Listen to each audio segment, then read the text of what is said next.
Hello everyone. Today we are going to see the dissection of anterior triangle of the neck. To open anterior triangle of neck, we require a midline incision extending from the chin above to the sternum below. After putting the midline incision, we get the skin flap.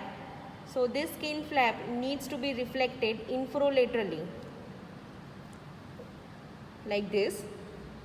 And remember not to go very deep but remain superficial to the fibers of platysma, because the platysma is present in the superficial fascia. You can see here just after the reflection of the skin, this is superficial fascia, and in the superficial fascia you can see the fibers of platysma which is intermingled with the superficial fascia. So we have kept the midline incision and we have reflected the skin. Next to the skin, we have seen the layer of superficial fascia which is also reflected downwards. After the superficial fascia, there is investing layer of deep cervical fascia.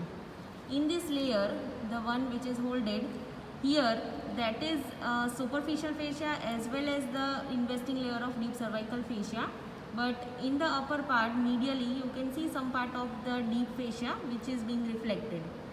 So when you reflect these two layers, you can see the obliquely running sternocleidomastoid muscle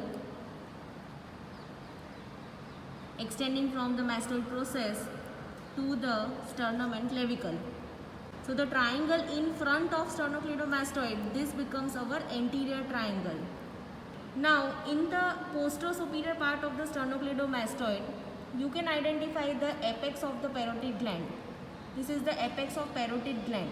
The rest of the parotid gland we have seen in the face previously, but in the anterior triangle, in the posterior superior part, resting on the sternocleidomastoid, you can see the apex of the parotid gland. From the apex, this is the cervical branch of facial nerve which will go and supply the platysma. Along with the cervical branch, there is also emergence of the anterior division of the retromandibular vein. Now this vein along with the facial vein, in the face we have seen the facial artery. So this is facial artery, and crossing superficial to it, this is marginal mandibular branch of facial nerve.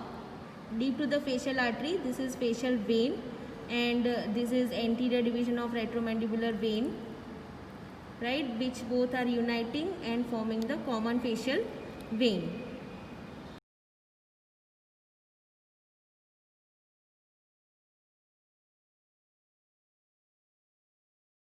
Posterior division of retromandibular vein along with the posterior auricular vein coming from behind the auricle, they unite and form the external jugular vein, which you can see here.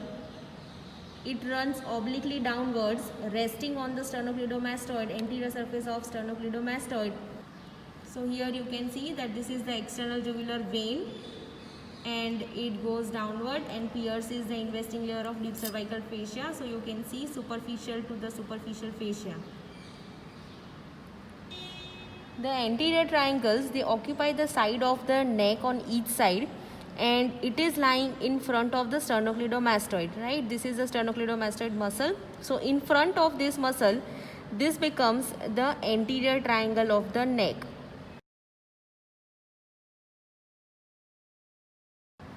So we are viewing the neck in the extended position. This is the lower border of mandible. So this becomes the anterior triangle just in front of the sternocleidomastoid. If we see the boundaries of the anterior triangle, in front it is formed by a median line which is extending from symphysis menti above to the suprasternal notch below. Laterally, it is formed by the anterior border of sternocleidomastoid.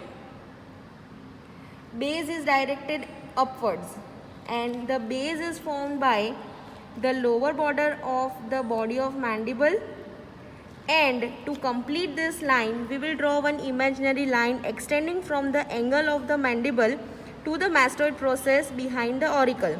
So this line extending from angle of mandible to the mastoid process and the lower border of the ramus and the body of mandible, this forms the base.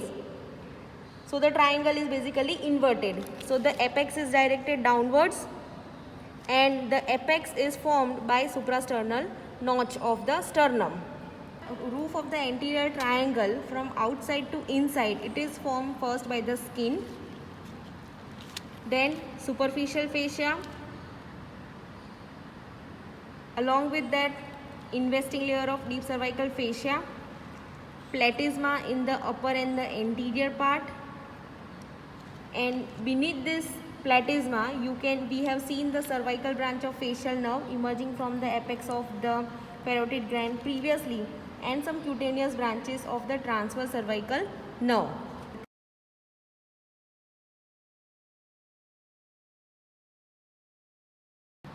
For descriptive purposes, the anterior triangle is divided into 3.5 triangles by superior belly of omohyoid. This is superior belly of omohyoid, anterior belly of digastric. This is submandibular gland. We need to reflect it to see the posterior belly of the digastric. So here there is posterior belly of digastric. So anterior triangle is divided for descriptive purposes by superior belly of omohyoid, anterior belly of digastric and posterior belly of digastric into 3.5 triangles. So here if you see this triangle, this becomes the muscular triangle. Here if you see, this is anterior belly of digastric and this is the anterior belly of digastric of opposite side. So half of the submental triangle is contributed by one side and half of the submental triangle is contributed by the other side. So this triangle is submental triangle. This is your carotid triangle, and between the anterior posterior bellies of digastric and mandible, this is your digastric triangle. Out of the 3.5 triangles, let's first see the muscular triangle.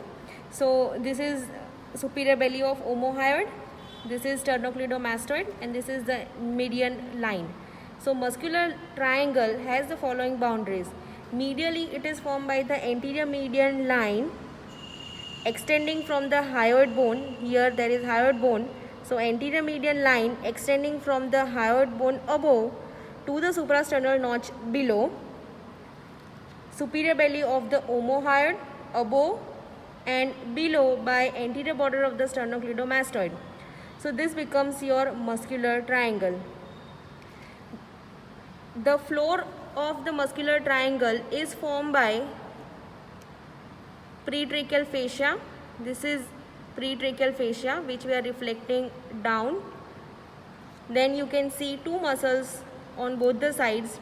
This is sternohyoid extending from the hyoid bone to the sternum on both the sides, and deep to sternohyoid you can see this is sternothyroid.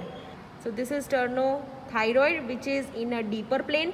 Superficial to it there is sternohyoid extending from sternum to the hyoid bone.